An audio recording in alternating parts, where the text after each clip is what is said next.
Hello everyone. Online और offline student, आज हम नई कड़ी में रोजगार निर्माण का फिर नेक्स्ट वीक का जो घटनाक्रम है हम उसको बहुत अच्छे तरीके से सिलसिलेवार तरीके से डिस्कस करेंगे और जानेंगे कि इस हफ्ते का क्या क्या घटनाक्रम है जो कि हमारे प्रीलिम्स के लिए और मुख्य परीक्षा के लिए और साथ ही साथ इंटरव्यू के लिए क्या इंपॉर्टेंट है।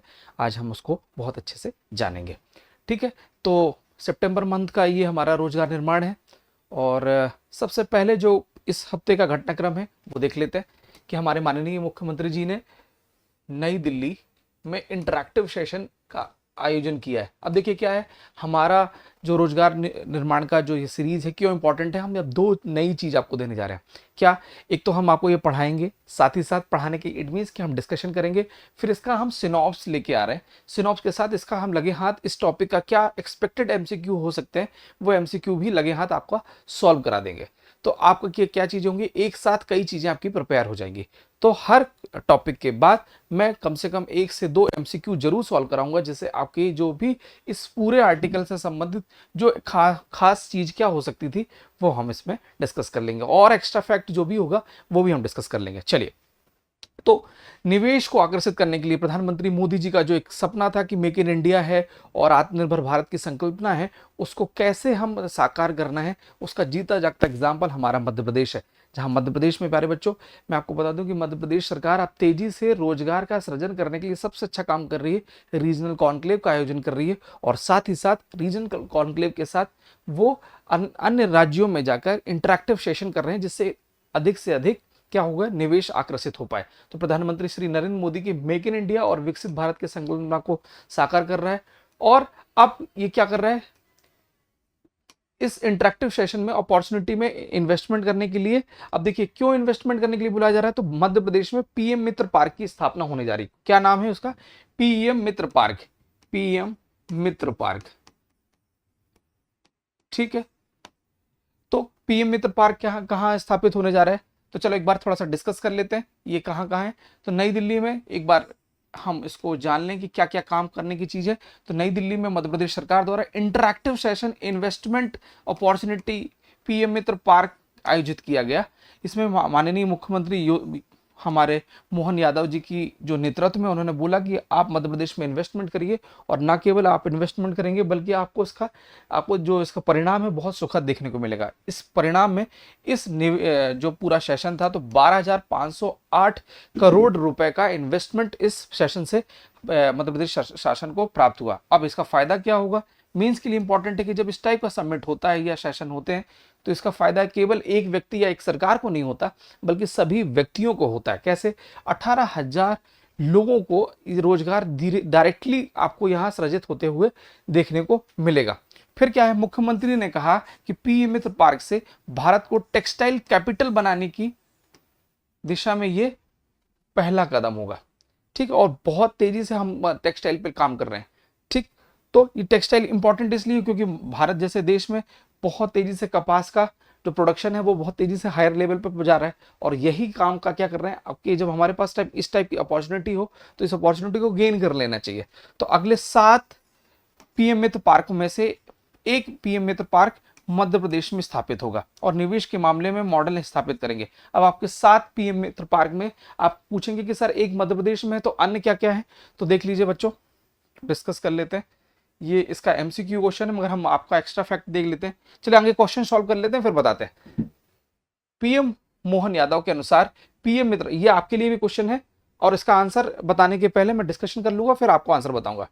कैपिटल बनाने की दिशा में किस सेक्टर पे काम करने की कोशिश की है, स्टील सेक्टर में, टेक्सटाइल सेक्टर में, फार्मा सेक्टर में या एग्रीकल्चर सेक्टर में। इसका आंसर आप हमको यूट्यूब पे दीजिए और ऑफलाइन स्टूडेंट आप हमें इसका आंसर अभी सुना दीजिएगा। ठीक, तो सबसे पहले ये बता दें कि ये धार में स्थापित होने जा रहा है।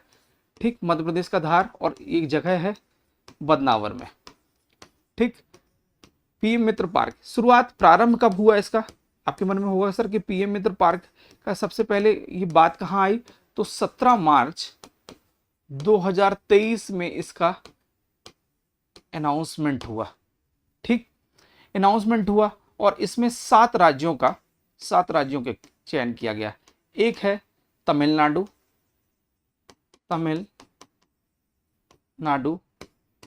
फिर है तेलंगाना, फिर है उत्तर प्रदेश, फिर है अपना मध्य प्रदेश, फिर है गुजरात, फिर है महाराष्ट्र। कितने हुए? 1 2 3 4 5 6, और कर्नाटका। कर्नाटका, ठीक। तो 7 राज्य देखने को मिलेंगे, तेलंगाना, तमिलनाडु, कर्नाटका, मध्य प्रदेश, उत्तर प्रदेश, गुजरात और महाराष्ट्र। ये 7 राज्यों में आपको पीएम मित्र पार्क देखने को मिलेगा। इसका आंसर बताइए क्या है बच्चों? चलो बताओ, आप लोग बताओ। ठीक है, बहुत बढ़िया। इसका आंसर क्या है? टेक्सटाइल सेक्टर है। Very good. तो प्रधानमंत्री मोदी जी का जो ये सपना था, तेजी से अब ये मध्य प्रदेश सरकार भी पूरा कर रही है। और पीएम मित्र का फुल फॉर्म क्या होगा? प्रधानमंत्री, ठीक है, mega integrated textile and apparels. ठीक, क्या है? प्रधानमंत्री, पीएम, इसको पीएम को क्या कहेंगे? प्रधानमंत्री, फिर मित्र से क्या है? Mega integrated textile reason and apparels, इसका फुल फॉर्म होगा। ठीक, चलिए नेक्स्ट घटनाक्रम में हम आगे बढ़ते हैं। भारत की जीडीपी की वृद्धि दर में 7.8% की ग्रोथ देखने को, वृद्धि दर देखने को मिलेगी। अब एक थोड़ा सा एक घटनाक्रम आप इसको देख लीजिए कि राष्ट्रीय सांख्यिकी कार्यालय एनएसओ की, ठीक, एनएसओ, ये एनएसओ वही है जिसमें सीएसओ प्लस एनएसएस को दोनों को मिलाकर 2019 में इसको क्या बना दिया गया? एनएसओ बना दिया गया। ठीक, सीएसओ सेंट्रल स्टैटिस्टिकल ऑफिस जो ऑफिस है, और नेशनल सैंपल सर्वे ऑफिस, ये दोनों को मिलाकर इसको एनएसओ बना गया। और इसको आगे चलकर 2019 में ये दोनों को मिलाकर क्या बन गया? राष्ट्रीय सांख्यिकी कार्यालय, एनएसओ बना दिया गया। ठीक, एक नजर देख लीजिए कि क्या क्या इसमें इंपॉर्टेंट है। तो देखो कि इस 7.8% की ग्रोथ थी। ठीक, यह पिछले वर्ष की समान अवधि में 6.5% की तुलना में काफी अधिक है। सौराष्ट्र विश्वविद्यालय के एसोसिएट प्रोफेसर सुरेश भाई पदवाला ने इसको ग्रोथ की है। कुल मिला के लबोलबाब हमारे लिए एनएसओ का जो डेटा है वो हमारे लिए इंपॉर्टेंट है। अब ये क्या क्या करता है? तो भैया बेरोजगारी के जो आंकड़े हैं ये भी प्रस्तुत, ये बताता है बेरोजगारी का आंकड़े। ठीक, बेरोजगारी प्लस जीडीपी और जीएनपी, ये जितने आंकड़े हैं, ठीक, उपभोक्ता सूचकांक, ये सब कुछ ये जारी करता है। ठीक, क्लियर है? तो ये क्या, कितनी बेरोजगारी होगी, कितना ग्रोथ रेट होने वाली है, क्या एक्सपेक्टेशंस है, ये सब कुछ एक्सपेक्टेशन एनएसओ के द्वारा दिया जाता है। सन 2019 में ये फॉर्मेशन देखने को मिलेगा। ठीक, देख लो, इसको नोट डाउन कर लो। क्लियर है? और इसके हेड जो है विमल कुमार है, विमल कुमार रॉय। क्लियर है? एक एक्स्ट्रा फैक्ट है जो कि आपके काम आएगा। मगर आपके लिए प्रीलिम्स का क्वेश्चन होगा कि एनएसओ के अनुसार भारत की जीडीपी वृद्धि दर कितने प्रतिशत होगी? तो 7.8% पर ये पहुंच गई है। पिछले वर्ष के समान अवधि में 6.5 से ये थोड़ा सा अधिक देखने को मिलेगी। क्या था? अच्छे मानसून और कृषि उत्पादन बढ़ने की वजह से क्या है, अर्थव्यवस्था को कहीं ना कहीं मजबूती प्रदान देखने को मिल रही है, और इसने मजबूती प्रदान की है। क्लियर है? तो मुझे लग रहा है ये क्वेश्चन आपके जरूर कहीं ना कहीं प्रीलिम्स में आपको देखने को मिलेगा। या तो एनएसओ से पूछ लिया जाएगा प्रीलिम्स में, या पूछ लिया जाएगा कि वृद्धि दर कितना पहुंच चुकी है। ठीक, तो आपको ये देखना है। और विशेषज्ञों के अनुसार यह वृद्धि सकारात्मक और एक्सपेक्टेड थी, जो और उस एक्सपेक्टेशन को इसने पूरा किया है। ठीक,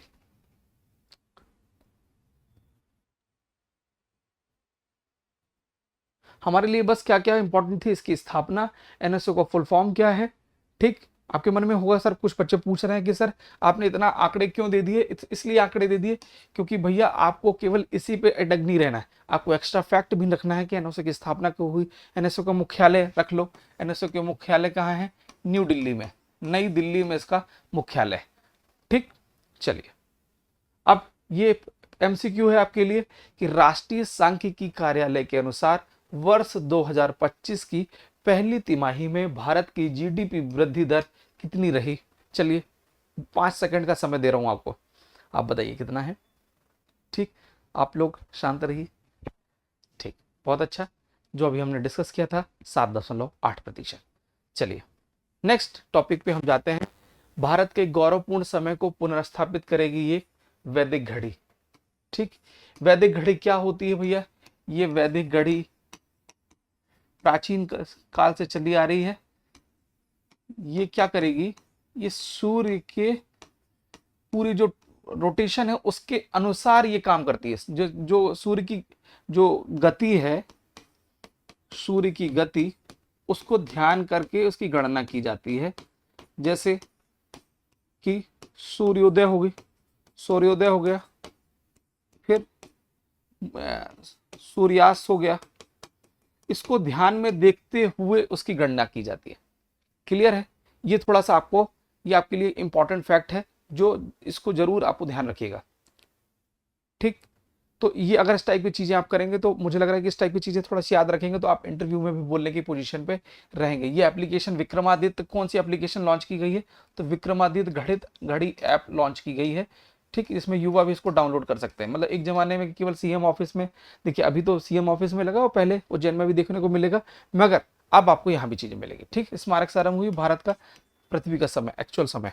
ठीक, इसकी इंपॉर्टेंट फैक्ट जान लेते हैं। वैदिक घड़ी का लोकार्पण भोपाल में माननीय मुख्यमंत्री डॉक्टर मोहन यादव ने विक्रमादित्य घड़ी और उसके ऐप का लोकार्पण किया है। यह घड़ी भारतीय परंपरा और भारतीय ज्ञान का गौरवपूर्ण प्रतीक है। कालगणना की परिकल्पना परंपरा के हिसाब से 300 ईसा पूर्व से ये चली आ रही है।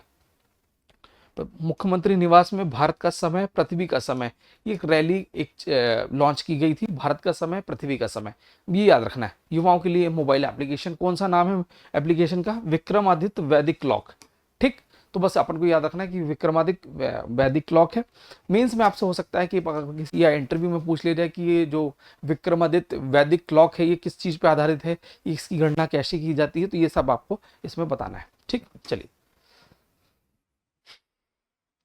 हाल ही में मध्य प्रदेश के मुख्यमंत्री मोहन यादव ने किस पारंपरिक घड़ी और उसके ऐप को लॉन्च किया है? तो बताइए कौन सा? पंचांग घड़ी, काल घड़ी, ज्योतिर्विज्ञान या विक्रमादित्य वैदिक घड़ी? ऑनलाइन स्टूडेंट आप बता दीजिए, क्लास वाले तो हल्ला कर चुके हैं। ठीक है, बहुत बढ़िया, विक्रमादित्य वैदिक घड़ी। चलिए, ठीक, अब हमारे लिए फैक्ट फाइल क्या है, एक बार थोड़ा सा ये आर्टिकल देख लेते हैं, क्या काम काम का क्या फैक्ट है, फिर हम इसका सिनॉप्स भी एक नज़र में देख लेंगे। नहीं तो पता चला कि सिनॉप्स ही पढ़ते पढ़ते आप कहेंगे सर आपने क्या ही दे दिया। वर्ष 2047 तक नरेंद्र मोदी जी हमारे प्रधानमंत्री जी हैं, उनका लक्ष्य कितना है कि वर्ष 2047 तक कितना 500 गीगावाट नवीकरणीय रिन्यूएबल एनर्जी क्षमता का हमको बनाना है। कितना? वर्ष 2030 तक कितना? 500 गीगावाट का लक्ष्य है। किसमें? रिन्यूएबल एनर्जी सोर्सेज में, रिसोर्सेज में। ठीक, यानी कि नवीकरणीय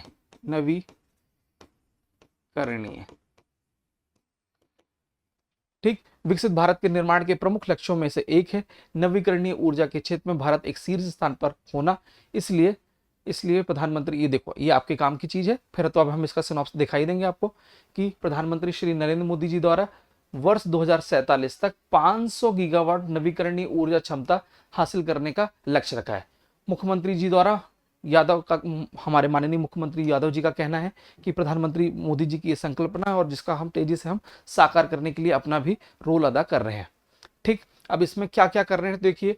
सबसे पहले इस एनर्जी को हम Delhi metro plus Indian railway दोनों को हम यहाँ से डिपोर्ट कर रहे हैं। ओंकारेश्वर में बिल्कुल नर्मदा नदी का जो ओंकारेश्वर में एक सबसे बड़ा विश्व का फ्लोटिंग सोलर प्लांट जो लगा हुआ है, वो भी इसका जीता जागता एग्जाम्पल है। फिर मुरैना में अभिनव सौर परियोजना स्थापित की जा रही है जिसमें ऊर्जा भंडारण कर सुबह और शाम के व्यस्ततम समय में जो पीक आवर्स होता है उसमें क्या है, इस ऊर्जा का हम उपयोग करेंगे और इसकी जो क्षमता होगी 600 मेगावाट होगी।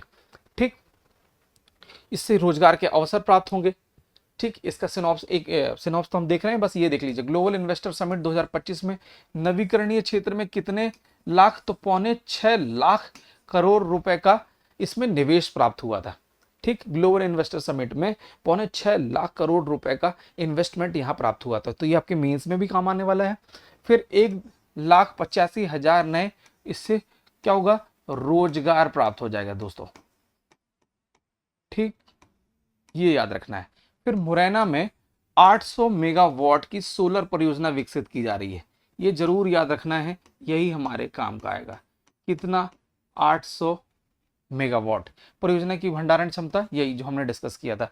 आगर और नीमच में भी ये बड़े में देखने को मिलेंगे। फिर क्या है, ओंकारेश्वर,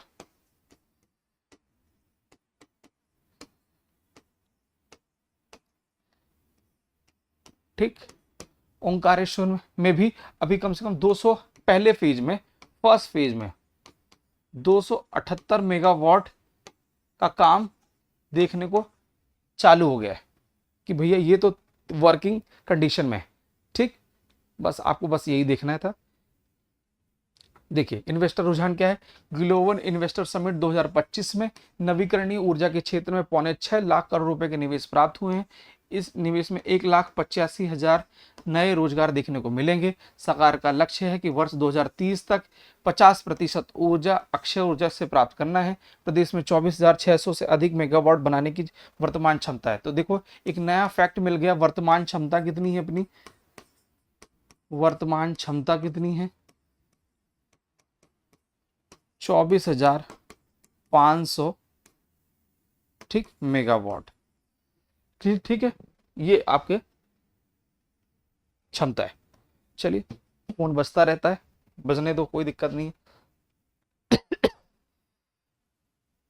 फिर ये देखो ओंकारेश्वर में देश का सबसे बड़ी फ्लोटिंग सोलर परियोजना भी दिख रहे हैं, जिसमें 278 मेगावाट बिजली बनने लगी। आगर और नीमच में भी ये प्लांट देखने को अब देर से मिलेंगे। अब हम इसका सिनॉप्स देख लेते हैं, क्या क्या सिनॉप्स था। तो एक झटके में देखते हैं। मोदी जी ने वर्ष 2000, ठीक, हाँ, वर्ष 2047, ठीक, खिसक गई थी, वर्ष 2047 तक 500 मेगावाट, ये सॉरी गीगावाट का लक्ष्य था, बिल्कुल सही है, अग्रसर है। 2025 में नवीकरणीय में 6.25 लाख करोड़ रुपए का निवेश प्राप्त हुआ है। 1,85,000 जो 1,85,000 नए रोजगार प्राप्त होंगे। 800 मेगावाट आपको देखने को मिलेगा मुरैना में, ठीक है। और कई ऐसे प्रोजेक्ट हैं जो 600 मेगावाट की क्षमता, जिसमें नीमच और आगर का भी इसमें जिक्र है, ठीक है। ओंकारेश्वर में 278 मेगावाट का फ्लोटिंग सोलर प्लांट भी रनिंग कंडीशन में। और ये पूछ लिया जाएगा किस नदी पे है, तो भैया आपको बताना है नर्मदा नदी पे, ठीक। चलिए फिर ये देखिए करंट अफेयर, नवीन नियुक्ति का क्वेश्चन है। नवीन नियुक्ति से आपसे जरूर पूछा जाएगा कि भैया ये आप इससे आप क्या समझते हैं, तो आपको फटाफट इसका आंसर आपको दे देना है, ठीक। अब क्या है, सर्जियो गौर, ठीक, सर्जियो गौर कौन है ये, तो भैया भारत में अमेरिका के नए राजदूत है, बस इसके अलावा कुछ नहीं याद रखना है। ये सर्जियो गौर वही अमेरिका जिसमें हमारे एक रूठे हुए फूफा हैं, जो जब चाहे जब एक नया नया फरमान जारी कर देते हैं, ठीक। वो फूफा जी का नाम है डोनाल्ड ट्रम्प महाराज, जो कभी ना कभी कुछ ना कुछ बोलकर, कहीं टैरिफ लगाकर, कभी बोलते हैं पीएम मोदी मेरे सबसे अच्छे मित्र हैं, तो कभी बोलते हैं कि ये पलटू राम है, कभी भी पलट जाते हैं। कभी मोदी जी को बोलते हैं कि नहीं भाई, तुमको हम जो तुम हमारे साथ कर रहे हो उसका भी हम करारा जवाब तुमसे लेंगे। तो ये कुछ ना कुछ उनका कोई अभी माइंडसेट क्लियर कट दिख नहीं रहा, ठीक। रशिया के साथ रहते हैं तो वो कहते हैं कि रशिया से तेल नहीं लेना, हमारे साथ रहो तो पाकिस्तान का साथ दे देते हैं। तो ये पूरा इनका डिप्लोमेटिक रवैया देखने को मिल रहा है। मगर बहरहाल हमारे लिए काम की चीज़ है कि डोनाल्ड ट्रंप ने सर्जियो गौर को, ये अमेरिका ने भारत का राजदूत भारत में, ठीक, ये अमेरिकी राजदूत होंगे क्या, सर्जियो गौर। हो सकता है कि अमेरिका का भी चर्चा चल रहा है, तो आपसे ये क्वेश्चन जरूर पूछ लिया जाए कि भैया ये क्या क्या है, तो आपको ये सब चीजें बताना है, ठीक। अब ये है क्या, उर्जित पटेल है अंतर्राष्ट्रीय आईएमएफ, ठीक, अंतर्राष्ट्रीय मुद्रा कोष, ठीक, अंतर्राष्ट्रीय मुद्रा कोष आईएमएफ, ये वही है जिसकी स्थापना कब हुई, चलो बताओ, आईएमएफ की स्थापना कब हुई है, 1900, बताओ कब है, बहुत बढ़िया, शाबाश, ऑनलाइन वाले जल्दी बताओ, 1944 में, बहुत बढ़िया। 27 दिसंबर 1945 को ये प्रॉपर तरीके से आपको देखने को मिलेगा, ठीक। आईएमएफ ये वही है जो अपने सदस्य देशों को लोन प्रोवाइड करता है, अंतर्राष्ट्रीय भुगतान संतुलन को भी बहुत अच्छे से क्लियर करता है। थोड़ा सा यहाँ लिख लेते हैं, ये क्या है, देखो 1944 को देखने को मिलेगा, अंक चल के 27 दिसंबर, थोड़ा सा रिकॉल करा देना मेरा कर्तव्य बनता है। 1945 में ये प्रॉपर तरीके से देखने को मिलेगा, वॉशिंगटन डीसी में यानी कि यूएसए का जो है इसका यहाँ इसको मुख्यालय देखने को मिलेगा। फिर क्या कर रहे हैं, भुगतान संतुलन, आईएमएफ का काम याद दिला देते हैं जो आपके में इसमें भी काम आएगा। भुगतान संतुलन, फिर सदस्य देशों को क्या देता है, ये ऋण देता है। सही बात है। ये सब कुछ छोटे और भी अन्य काम है, बस ये छोटा मोटा आपको इसको देख लेना है। अब इसमें कौन बने हैं, तो भैया भारत का रिप्रेजेंटेशन करेंगे उर्जित पटेल। ठीक, अब आएंगे ये सतीश कुमार क्या काम के हैं, तो केंद्र सरकार ने रेलवे बोर्ड के जो अध्यक्ष थे इनका कार्यकाल बढ़ा दिया, तो हमारे सतीश कुमार जी हैं जो रेलवे बोर्ड के, अब अभी भी इनका एक्सटेंशन को मिल गया। ठीक, चलिए नेक्स्ट है, ये शिक्षा के महत्व को भाष्य साक्षरता से ही संभव है। तो ये थोड़ा सा एक आर्टिकल था, जो अंतर्राष्ट्रीय साक्षरता दिवस है 8 सितंबर, उसको ध्यान में रखते हुए ये बढ़िया तरीके से मध्य प्रदेश शासन ने इसको मेंटेन किया। ठीक, अच्छा एक चीज और ये बता दे कि आईएमएफ ने अपनी विकास दर कितनी बताई है वर्ष 2025 में, तो कोई पूछ ले तो 6.8% आईएमएफ का एक्सपेक्टेशन है। किसके लिए, भारत के लिए, इंडिया के लिए। ठीक, 6.8%। चलिए शिक्षा के महत्व, तो देखो भाई ये पूरा का पूरा यूनेस्को के द्वारा डील किया जा रहा है। ठीक, एक नजर इसको थोड़ा सा आप देखिए, एक बार सभी लोग देखिए। ठीक, क्लियर है। एक नजर इसको देखिए, मैंने कोशिश की है कि ये सब चीजें थोड़ा सा हाईलाइटेड फॉर्म में मिलेगी, तो जो आपको हमेशा देखने को काम आएगी, और कहीं ना कहीं आप मेंस में भी इसको बहुत अच्छे से छाप सकते हैं। देखिए क्या है, जैसे यूनेस्को का जिक्र करते हैं, तो 16 नवंबर 1945 को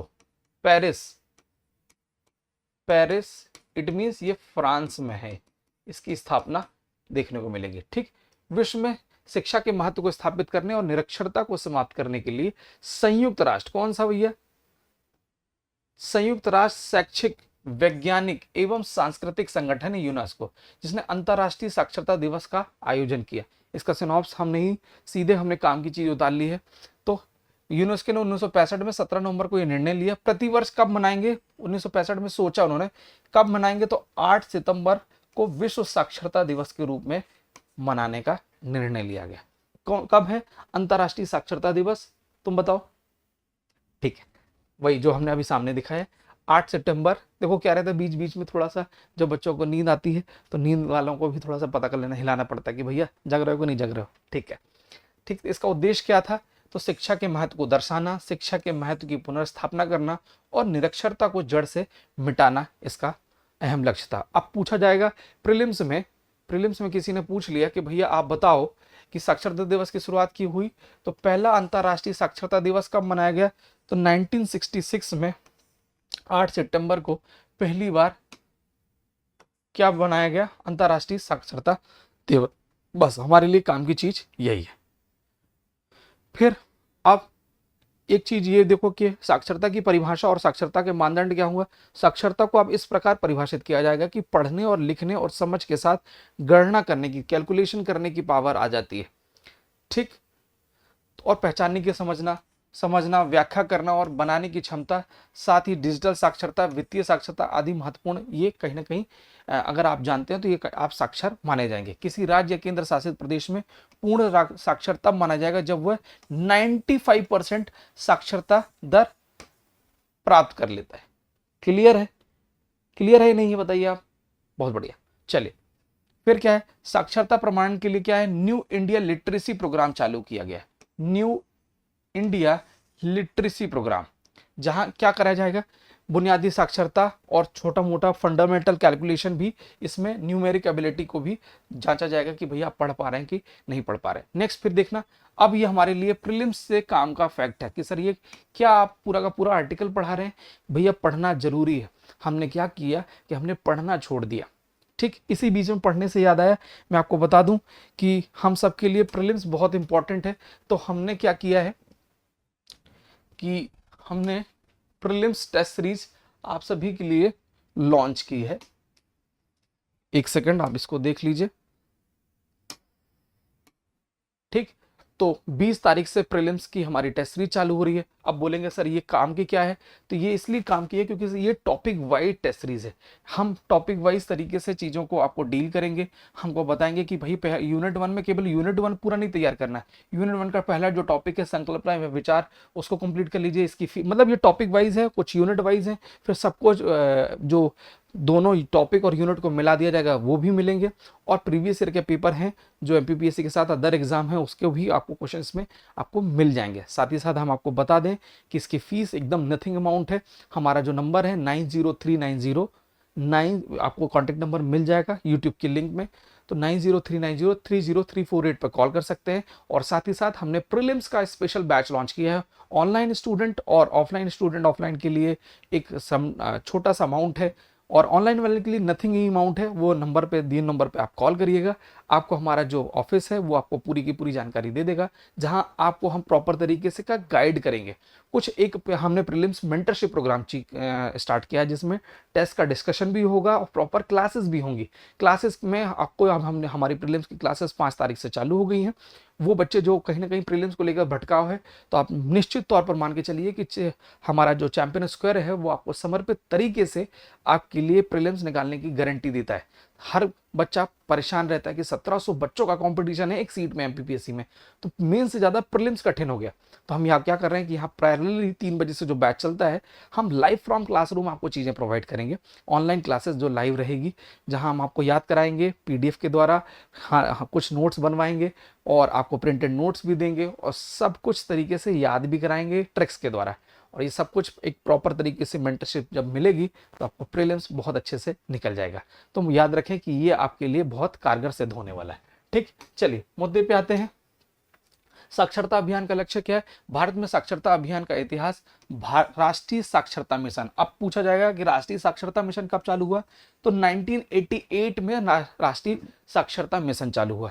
फिर किसी ने पूछा कि साक्षर भारत मिशन कब चालू हुआ, तो वर्ष 2009 में चालू हुआ। ठीक, हम इसके डीप में नहीं जाएंगे, डीप में जाएंगे तो फिर वो 2-4 घंटे की पूरी क्लास हो जाएगी। ठीक, वैसे भी अभी आधे घंटे की क्लास सेगमेंट हो ही चुका है। फिर क्या है, अब नव भारत लिटरेसी प्रोग्राम यानी साक्षरता कार्यक्रम भी चालू किया। क्या अब NILP पूछा जाएगा, नव भारत साक्षरता कार्यक्रम। तो न्यू इंडिया लिटरेसी प्रोग्राम तो 2020 में, साक्षर भारत 2009 में और राष्ट्रीय साक्षरता मिशन 1988 में। ठीक, ये ऑफिशियल डेटा है, बिल्कुल तरीके से आप इसको देखना है। और 100% का टारगेट कब दिया गया है, तो प्यारे बच्चों बताना है, तो ये है वर्ष 2030 तक 100% का लक्ष्य रखा गया है। ठीक, अब हमको ये हाईलाइटेड वाला सेगमेंट मैंने जानबूझ के दिया था, क्यों? जैसे आपको काम आए। वर्ष 1988 यानी राष्ट्रीय साक्षरता मिशन 1988 में भारत राष्ट्रीय साक्षरता मिशन की स्थापना की गई, जिसका उद्देश्य कितना था? 15 से लेकर 35 वर्ष के निरक्षर लोगों को कार्यात्मक साक्षर क्या है? जिनको पढ़ना लिखना भी आता हो और थोड़ा बहुत अंक गणित भी आता हो, कैलकुलेशन करना हो, तो मैथमेटिकल जो न्यूमेरिकल एबिलिटी होती है उसकी बात कर रहे हैं। राष्ट्रीय साक्षरता मिशन प्राधिकरण द्वारा संचालित किया जाता है, राष्ट्रीय साक्षरता मिशन प्राधिकरण अथॉरिटी के द्वारा। ठीक, वर्ष 2009 में राष्ट्रीय साक्षरता मिशन के पुनर्गठन के बाद साक्षर भारत मिशन चालू किया। साक्षर भारत मिशन कब चालू हुआ? मिशन है 9 का। ठीक, और राष्ट्रीय साक्षरता मिशन, ठीक, साक्षर भारत मिशन है और राष्ट्रीय साक्षरता, तो राष्ट्रीय साक्षरता मिशन आएगा तो 1988, मगर भारत का जिक्र होता है कि साक्षर भारत मिशन तो 2009। ठीक, जिसका उद्देश्य गैर साक्षर लोगों को कार्यात्मक साक्षरता प्रदान करना और औपचारिक रूप से उसको कहीं ना कहीं एक लेवल प्रदान करना। ठीक, ये पूरा का पूरा आपको और इसका पूरा का पूरा क्या है देखने को मिलेगा फोकस 2020 की नवीन शिक्षा नीति जो कस्तूरी रंगन कमेटी के द्वारा ये जो प्रेषित की गई थी, ये सब कुछ आपको देखने को मिलेगा।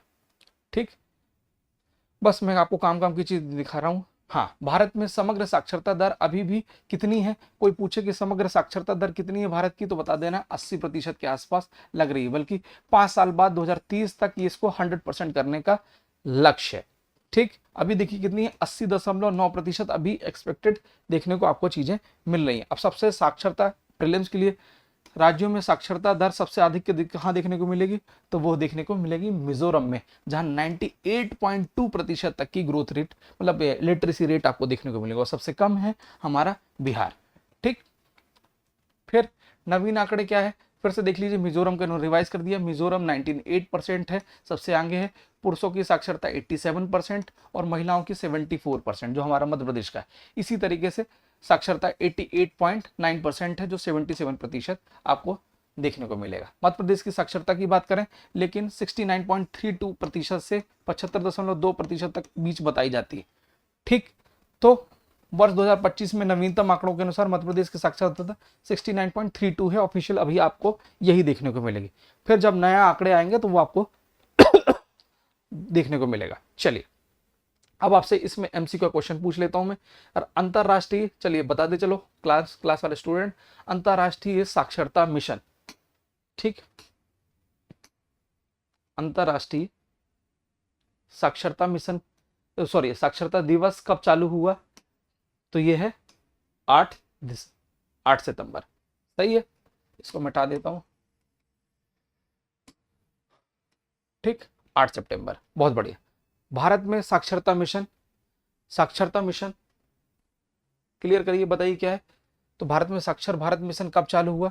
तो 1988 हमने डिस्कस किया था, 1988, बहुत ज्यादा लंबा टिक हो गया। देखो 1988 में चालू हुआ साक्षर भारत मिशन। फिर अगला क्वेश्चन, नया भारत निर्माण साक्षरता कार्यक्रम NILP कब का चालू हुआ? बहुत बढ़िया, 2009 का। ठीक, नया भारत साक्षरता कार्यक्रम किस वर्ष शुरू किया गया? नया भारत साक्षरता कार्यक्रम, तो ये है 2023 में। ठीक, चलिए,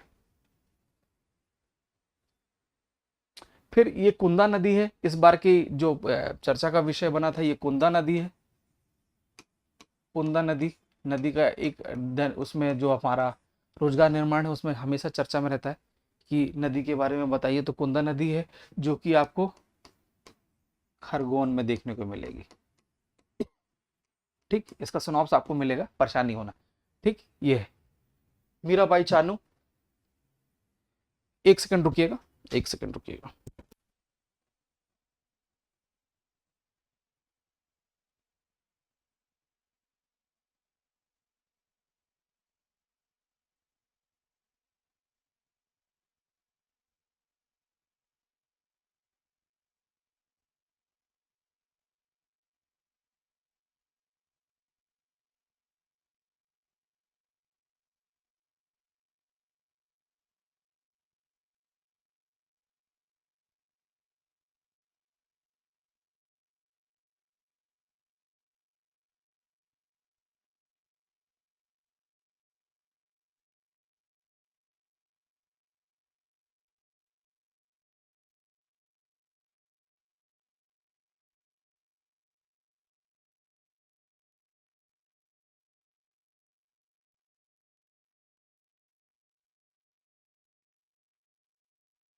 हाँ बच्चों, तो फिर क्या है कुंदा नदी खरगोन। ठीक, हमने डिस्कस कर लेते हैं। जीवन दायिनी है 22। अब हमारे लिए पूरे ज़्यादा परेशान होने की जरूरत नहीं है, मैंने इसका सिनॉप्स बना दिया है। 150 किलोमीटर है इसकी पूरी की पूरी लंबाई। ठीक, और बाकी आपके लिए एक प्रॉपर जो एक MCQ होना चाहिए वो मैंने ला दिया है। ठीक, मीराबाई, थोड़ा करंट अफेयर में देख लेते हैं। Mirabai Chanu Commonwealth weight lifting में जीता स्वर्ण पदक। टोक्यो ओलंपिक की रजत पदक विजेता है। पूरे विश्व चैंपियन जो हमारी मीराबाई चानू है, अहमदाबाद में आयोजित होने वाली, अरे हाँ, अहमदाबाद में आयोजित कॉमनवेल्थ गेम में स्वर्ण पदक जीतकर इन्होंने इतिहास रच दिया। ठीक, तो आपको इसको एक बार थोड़ा सा एक नजर देख लेना है। ठीक, चलिए नेक्स्ट, कुंदा नदी की कुल लंबाई कितनी है? तो कुंदा नदी की लंबाई है 150 किलोमीटर है, जो कि हमने अभी डिस्कस किया है। कुंदा नदी किस नदी से में आके आगे चल के मिल जाएगी? तो इसको एक बार देखिए, इसका आंसर क्या होगा? कुंदा नदी आगे चल के नर्मदा नदी में ही मिल जाएगी। कुंदा नदी किस जिले के क्षेत्र के अंतर्गत आती है? चलिए आंसर दीजिए, हमने डिस्कस किया था अभी, तो मिसप्रिंट हुआ था, वो खरगोन जिला के अंतर्गत आएगी। ठीक, कुंदा नदी का मुख्य उपयोग क्या है? जल परिवहन के लिए, औद्योगिक उत्पादन के लिए? नहीं, सिंचाई एवं कार्य के लिए। ठीक, फटाफट आंसर दे देना जिसमें आपको भी टाइम नहीं वेस्ट हो। कुंदा नदी का पर्यावरणीय महत्व किससे जुड़ा हुआ है? प्रदूषण नियंत्रण से, विद्युत उत्पादन से नहीं, ये छोटी नदी है 150 किलोमीटर की लंबाई है, खनन से नहीं, जैव विविधता संरक्षण के लिए। कुंदा नदी किस क्षेत्र में पर्यटन की दृष्टि से महत्व रखती है? धार्मिक, पर्यटक, औद्योगिक, खनिज, आधुनिक शहर। तो धार्मिक एवं प्राकृतिक सौंदर्य को ध्यान में रखते हुए आपको पूरा खरगोन देखना है, एकदम बिल्कुल प्राकृतिक सौंदर्य से ही परिपूर्ण आपको देखने को मिलेगा। भारत का वैश्विक, कोई बात नहीं, हैंग हो जाता है।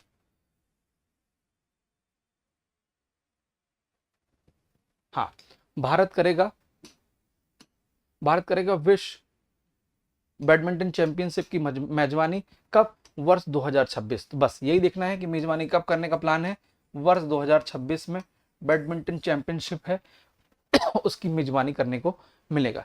वर्ष 2009 में हैदराबाद ने इसकी मेजबानी की थी। ठीक, बस आपको याद रखना है। और पूछा जाएगा कि भारतीय बैडमिंटन संघ के महासचिव कौन है, तो आपको बताना पड़ेगा। तो इसका आंसर है संजय मिश्रा जी। ठीक, फिर ये है डेफ लिम्पिंग्स। ये क्या है भाई? तो जो लोग सुन नहीं पाते हैं बट जिनको स्पोर्ट्स खेलना है वो इसमें इसी शामिल है। तो गौरांशी शर्मा जी हैं जो बैडमिंटन खेलती हैं। 25वें ग्रीष्मकालीन डेफ लिम्पिंग्स में भारत का प्रतिनिधित्व करेंगी गौरांशी शर्मा। बस आपको यही रखना है, मध्य प्रदेश की गौरांशी शर्मा। ठीक, यही याद रखना है, ज्यादा आपको दिमाग नहीं लगाना है। फिर प्रधानमंत्री मोदी जी ने नई दिल्ली में सेमिकॉन इंडिया 2025 का उद्घाटन किया है। ठीक, अब इसमें क्या क्या होगा? तो कागजी कार्रवाई जितनी कम होगी, कार्य उतनी तेजी से, शीघ्रता से होगा। सेमिकॉन इंडिया का शुभारंभ 2021 से किया गया था। कोई पूछ ले कि सेमिकॉन इंडिया क्या है, तो इस सेमीकंडक्टर हम बड़े बड़े कंट्री से मंगाते थे और हमें बहुत बल्क अमाउंट में सेमीकंडक्टर्स की जरूरत पड़ती थी। क्यों? मोबाइल में, कंप्यूटर में, लैपटॉप में, हर जगह सेमीकंडक्टर। तो अब हमने अपनी खुद की इंडिजीनियस सेमीकंडक्टर बनाना चालू कर दिया। वह दिन दूर नहीं जब भारत की चिप दुनिया के सबसे बड़े बदलाव की ओर आधारशिला रखेगी। इकोसिस्टम हम बनाने जा रहे हैं। ठीक, चलिए, ये भारत ने 7.8% की ग्रोथ रेट अभी बिल्कुल बताया था ना, एनएसओ के द्वारा जो एक बताई गई है वही इसमें जिक्र किया गया। अब इसका पूरा का पूरा सिनॉप्स आप एक बार देख लीजिए। ठीक, सेमिकॉन इंडिया तो कार्यक्रम नई दिल्ली में चालू हुआ। कौन है इसमें? तो देख लीजिए, 2025 प्रधानमंत्री मोदी जी के द्वारा भारत को सेमीकंडक्टर और इलेक्ट्रॉनिक निर्माण का वैश्विक हब बनाने का टारगेट है। सही है। महत्व क्या है? भारत की सबसे छोटी चिप यहाँ इसमें प्रदर्शित की गई। इससे कार्ड की कीमत घटेगी और कार्यक्षमता इसमें बढ़ेगी। जो कंप्यूटर में, लैपटॉप में जरूरत पड़ती थी, अब हमें कहीं बाहर से नहीं मंगाना पड़ेगा, हमारा इंडिजीनियस ही रहेगा। भारत में सेमीकंडक्टर जो सेमिकॉन इंडिया कार्यक्रम कब से चालू हुआ? हमने अभी डिस्कस किया था, वर्ष 2021 से। तो ये इसमें अपन को मेंशन कर देना। 2023 तक भारत में सेमीकंडक्टर फैब्रिकेशन प्लांट की नींव रखी गई। 24 में पूरी हुई और 25 में एक निवेश का हम प्लान बना कर रहे हैं। अब तक 1.5 लाख करोड़ रुपए का इसमें निवेश प्राप्त हो चुका है। ठीक है, इससे क्या होगा? इलेक्ट्रॉनिक वैल्यू चेन और आत्मनिर्भर भारत की जो एक संकल्पना है, कौन सी? इलेक्ट्रॉनिक वैल्यू चेन और आत्मनिर्भर भारत की संकल्पना को आपको धीरे धीरे साकार करते हुए मिलेगी। भारत की स्थिति क्या है? तो जीडीपी विकास दर 7.8% तक इसमें देखने को मिलेगी कि भारत, वैसे भी अपन ने अभी करंट आंकड़ा पड़ा हुआ है, ये एकदम एनएसओ का एकदम ऑथेंटिक डेटा है जो कहीं ना कहीं आपसे प्रीलिम्स में जरूर पूछ लिया जाएगा। और भारत तेजी से वैश्विक इलेक्ट्रॉनिक और तकनीकी हब बनने की ओर बढ़ रहा है। ठीक, चलिए, अब कोई पूछे कि भारत की एमसीक्यू के हिसाब से, तो एमसीक्यू हम डिस्कस कर लेते हैं। भारत की जीडीपी वृद्धि दर हाल ही में समाचारों में बताई गई कितनी? तो 7.8%। सेमिकॉन जो इंडिया कार्यक्रम की शुरुआत भारत में किस वर्ष की गई? तो वर्ष 2021 में की गई। ठीक, तो ज्यादा अपन को दिमाग नहीं लगाना है। समुद्री सुरक्षा प्रयोग समुद्र में हलचल का पता लगाएगी। स्मार्ट केबल, अब ये क्या है?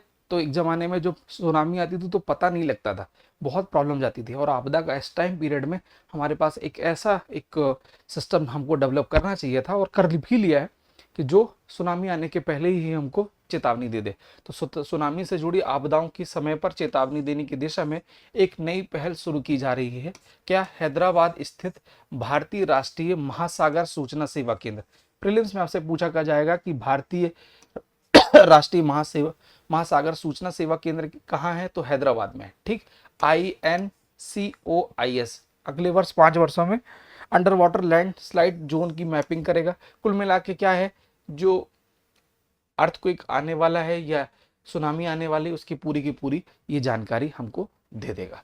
बस यही करना है, एक प्रभावी वार्निंग सिस्टम जनरेट करने का। 275 किलोमीटर की गहराई तक एक स्मार्ट केबल ऑब्जेक्ट्री बिछाई जाएगी, ठीक, जो फाइबर ऑप्टिक्स के साथ गहराई मापने वाला यंत्र, सेस्मोग्राफ, हाइड्रोग्राफ लगाए जाएंगे, जो कहीं ना कहीं जो समुद्री हलचल है उसको मेजर करने का काम आएगा। ठीक है, तो ये आज का रोजगार यहाँ से, रोजगार निर्माण यहाँ समाप्त होता है। और इसी प्रकार का वीडियो आपको हमेशा मिलता रहेगा प्रीलिम्स की सीरीज में, आपको बता दूं। और साथ ही साथ हम बता दें कि करंट अफेयर्स के लिए डेली जो न्यूज़पेपर की कटिंग है उसकी व्हाट्सएप की लिंक हमने अपने यूट्यूब चैनल में हम मेंशन कर देंगे। क्लास वालों आपको तो मिलते ही है, तो वो ग्रुप को आप ज्वाइन कीजिए, जिसमें न्यूज़पेपर की कटिंग जो हमारे एग्जाम पॉइंट ऑफ व्यू से क्या इंपॉर्टेंट है वो हम इसमें डिस्कस करते हैं, और वो लिंक आपको उसमें मिल जाएगी। और व्हाट्सएप चैनल ज्वाइन कीजिए, डेली की न्यूज़पेपर की कटिंग आपको मिल जाएगी, रोजगार निर्माण मिल जाएगा, और जो भी इंपॉर्टेंट डेटा है या करंट अफेयर है आपको उसमें हम शेयर करते हैं। ठीक, मिलेंगे इसी प्रकार की वीडियो के लिए, जुड़े रहें चैंपियंस के साथ। तब तक के लिए स्टे ट्यून। जय हिंद, जय भारत।